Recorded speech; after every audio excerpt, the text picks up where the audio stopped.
Bonjour, bien-aimé le Seigneur, que la grâce de Dieu demeure avec chacun d'entre nous au nom de Jésus. Merci, c'est venant. Ce matin, nous voulons répondre à une question qui a été posée, à savoir, c'est écrit où que le Seigneur était vêtu de robe.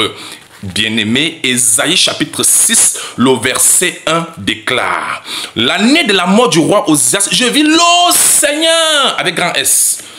Il faut d'abord savoir qu'il y a un seul Seigneur avec grand S. Et le Seigneur là, c'est le Seigneur Jésus-Christ. C'est écrit où? C'est écrit dans Éphésiens 4, le verset 5, des Actes chapitre 9, le verset 5. Est-ce que c'est clair? Alors, l'année de la mort du roi Osias, j'ai vu le Seigneur assis sur un trône très élevé.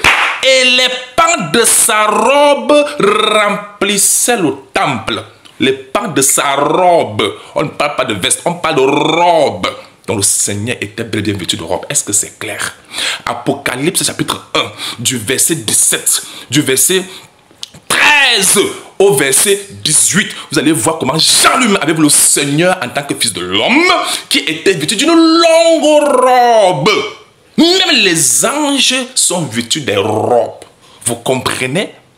Et ce que vous devez donc comprendre, c'est qu'il ne devrait pas avoir de confusion quand on parle de vêtements. Vous comprenez? Parce qu'il y a trois types de vêtements. Il y a le vêtement spirituel qui est le fait d'être vêtu et revêtu du Saint-Esprit et de Christ. Comme c'est écrit dans Galates chapitre 3. Vous comprenez? Du verset 26 à 28. Le fait d'être baptisé en Christ, vous avez revêtu Christ. Et celui qui n'a pas l'Esprit de Christ, il ne lui appartient pas. Romains 8, le verset 9. Ça, c'est le premier vêtement spirituel.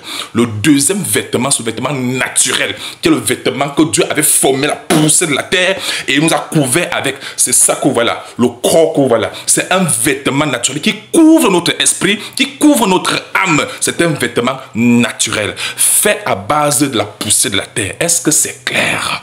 Et un troisième vêtement, c'est le bout de tissu. Ce bout de tissu, c'est tout ce que Dieu demande du bout de tissu, c'est juste être digne et être décent dans son apparence. C'est tout ce que le Seigneur demande de cela. Cependant, ce bout de tissu n'est pas une condition pour obtenir le salut et la vie éternelle, car tout cela ne repose que sur la foi en Jésus-Christ. Amen. Ceci, c'est juste pour être apparent, ne pas indisposer les autres. Vous comprenez? C'est pas une condition pour être en communion avec le Seigneur, car même Adam et Ève étaient dans le jardin d'Éden, ils étaient tous les deux bien nus, sans vêtements, si, mais c'était en harmonie avec Dieu avant le chute. Est-ce que c'est clair? Bien-aimé dans le Seigneur, il faut qu'on comprenne que on peut bien s'habiller, bien être apparent, mais ce n'est pas vêtu l'Esprit de Christ, on ne lui appartient pas. C'est écrit où? C'est écrit dans Romains 8, le verset 9. Et si nous voulons vivre sur la chaîne, nous ne pourrons pas plaire à Dieu. Soit nous sommes en Christ, soit on ne l'est pas. Tous ceux qui sont en Christ, sur le plan tissu, habillez-vous naturellement, habillez-vous bien, soyez apparents, ne vous exhibez pas, ne montez pas vos formes, soyez décents, qu'importe le modèle que vous portez. Est-ce que c'est clair? Tous ceux-là qui vous donner les commandements, ne portez pas ceci, une femme ne doit pas porter pantalon. Ce sont les commandements d'hommes que les gens veulent imposer, que les gens ont inventé et imposé, se faisant passer pour le commandement de Dieu. Dieu n'a jamais donné un commandement comme cela. Est-ce que c'est clair? Si quelqu'un vous dit que Dieu a dit ceci, il faut qu'il vous montre ça par le Dieu. Le Seigneur dit dans Marc 7 au verset 7 que il donne des préceptes qui sont des commandements d'hommes. Ils anéantissent le commandement de Dieu pour prôner quoi? Leur tradition, leur coutume, leur loi. Attention, ne vous faites pas prendre au piège. Vous êtes libre de vous habiller dans la décence. Est-ce que c'est clair? Mais surtout, rassurez-vous d'être vêtu de Christ, de l'Esprit de Dieu. Rassurez-vous d'être naturel. Sinon, c'est la perdition éternelle. Même si vous êtes habillé en boubou.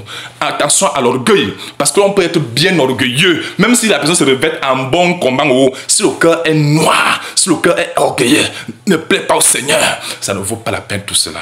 Amen. Occupons-nous beaucoup plus de notre intérieur que notre extérieur. Car le Seigneur ne regarde pas ce qui frappe aux yeux. Le Seigneur regarde au cœur. Heureux ceux qui sont purs de cœur, car ils verront Dieu. Les vêtements, c'est juste pour nous couvrir, mais le vrai vêtement qui sauve dans la vie éternelle, c'est Christ, l'Esprit de Dieu. Sans cela, on n'appartient pas au Seigneur, on est perdu pour toujours, même si on s'habille bien tous les jours. Est-ce que c'est clair?